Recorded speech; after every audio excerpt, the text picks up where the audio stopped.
initially Internment Resettlement Specialist. This MOS plays an integral role in providing a uniform system of handling prisoners and detainees. First and always, these MPs are combat support soldiers trained to fight. Then also trained as internment resettlement specialists to control and supervise detainees, to ensure their humane treatment, and to assist them in returning to a productive life. For this job, the Army will train you to use specialized equipment to monitor activity, to conduct searches, and to inspect areas where prisoners work and live. Here, you'll train to in-process prisoners and detainees, and to brief them on their rights. In addition, you'll train to inventory and secure their property, take photographs and fingerprints, issue personal items, and assign cells. You'll train to conduct prisoner formations and roll calls, to monitor their exercise, recreation, and work areas, to prepare and maintain records, and develop written reports. After your initial entry training and advanced individual training, you'll work long hours, day or night, in a garrison or field environment, where you may practice emergency procedures, detect and confiscate contraband, and escort prisoners outside the facility. Serving in this MOS can help you transition from the military to the civilian employment sector. That's enough. In the military police corps, you'll be... Now, again, this all has dual use, but I've been to the training ops. It is for American citizens, and you notice, escorting you outside the base. They have the civilian inmate labor camp program, secret from 86 to 97. Clinton made it declassified. Secret that American citizens were used as slave labor at bases. Here, let's just Google civilian inmate labor camp program for everybody. You know, for those out there in denial.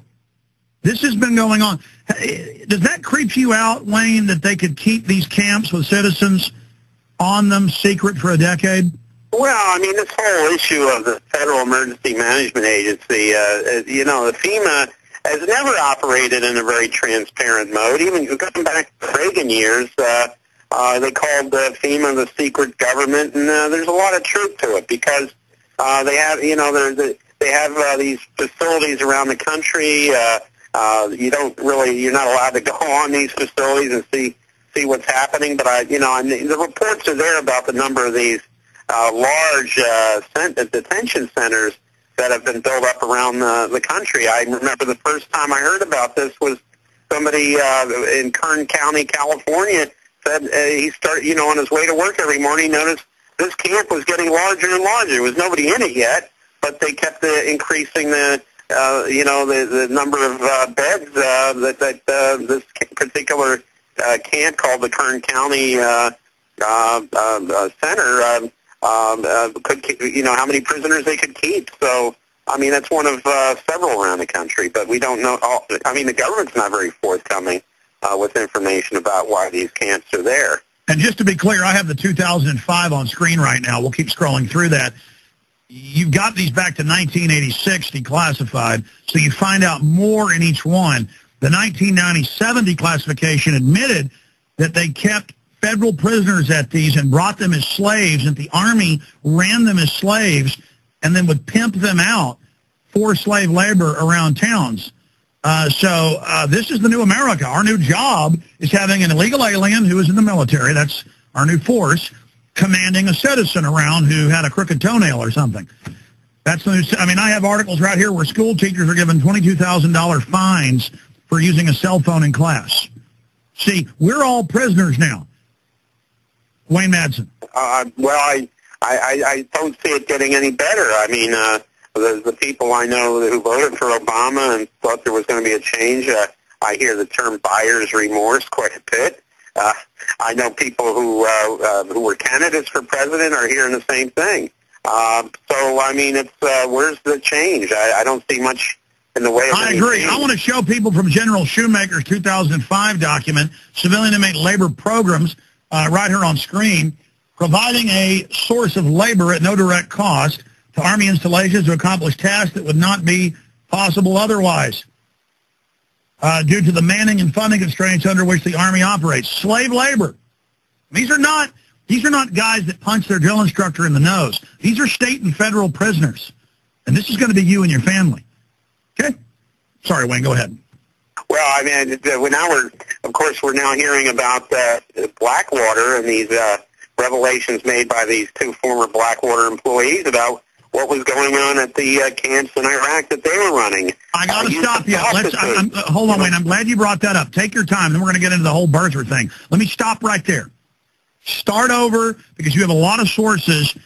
Time Magazine, for those that don't know, The Nation, and Raw Story and others have big reports that the FBI is saying this. It's in the federal documents that Blackwater was, killing its own employees to cover up arms dealing. And that's what you had said, that they and others, well, you'd said Mercs had been caught, and actually Ray McGovern, former top CIA analyst for Ronald Reagan and George Bush Sr., said that Mercs, he wouldn't say who, were caught bringing weapons in and actually staging attacks on the troops, because it's $1 trillion war. You got to keep it going and have an excuse to stay there. So, go through the Blackwater revelations, the slave children they're raping, the wife swapping, the murders, whether your intel is, how bad it is. But the key here that the media just mentioned as a footnote, who were they smuggling arms to in Iraq? Wayne Madsen. Well, thought in Iraq, smuggling weapons that were winding up in the hands of the Kurds, and it's thought from the Kurds they wound up in the hands of the PKK, an organization that Turkey considers as to be a terrorist organization, an organization that the United States considers to be a terrorist organization. So this is all this, keeping this part of the world at each other's throats, killing each other. There's profit in that, and companies like Blackwater and other companies, there's hundreds of them like Blackwater, they're one of the big ones, are all involved in this same business. It's War Incorporated. And the U.S. is trying to get extradited from Thailand this Russian named Victor Bout, who they're accused of being the merchant of death. But we've got a few of them over here, too. I wonder what would happen if somebody asked for the extradition of Eric Prince, the CEO of Blackwater, now called Z. They changed their name to protect the guilty.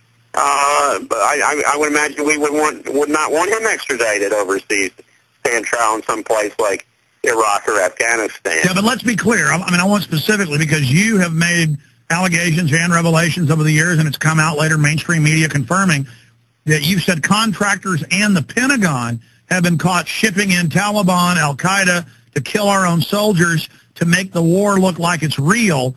And you talked about Mercs bringing in weapons. You're saying there's no evidence that Blackwater was doing that. This was separate.